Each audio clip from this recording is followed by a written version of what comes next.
Budget ഒരു കാര്യം പറയണ്ടേനു. എന്താ അശ്വതി? ബജറ്റിൻ്റെ അമ്മ വന്നിട്ടുണ്ടായിനേ. അപ്പോൾ എൻ്റെ അടുത്ത് പറയാ വീട് പോലെ തന്നെ ഷോപ്പും കാട് പോലെ ആയിരുന്നല്ലോ. കാട് പോലെയാ? എടുത്ത് കാട്? ഈ ചുമരും ഈ ചെടിയെല്ലാം കണ്ടിട്ടായിരിക്കും പറഞ്ഞിട്ടുണ്ടാവുക. നിങ്ങളുടെ കാട് പോലെ ഉണ്ടോ അശ്വതി? ഇത് ഇത്തിരി ഓവറല്ലേ ബജറ്റാ?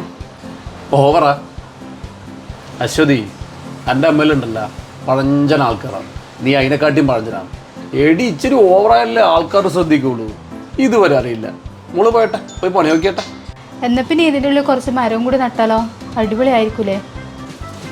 മരം അല്ലേ? അടിപൊളിയായിരിക്കും അല്ലേ? എന്നാൽ ഇപ്പോൾ ഒരു കാര്യം ചെയ്യ്, നീ വരുമ്പോണ്ടല്ല കുറച്ച് അണ്ണാക്കൊട്ടിന് പാമ്പും തവളയെല്ലാം കൊണ്ടുപോയി ഇട്ടളാ. ടോപ്പായിരിക്കില്ലേ? ഞാൻ വീട്ടിൽ നിന്ന് വരുമ്പോൾ ഒരു പാമ്പിനെയും കൊണ്ട് വരാം. എനിക്ക് കഴുത്തി ചുറ്റിത്തരാം. പരമേശ്വരനായിട്ട് അവിടെ ഇരുന്നോ.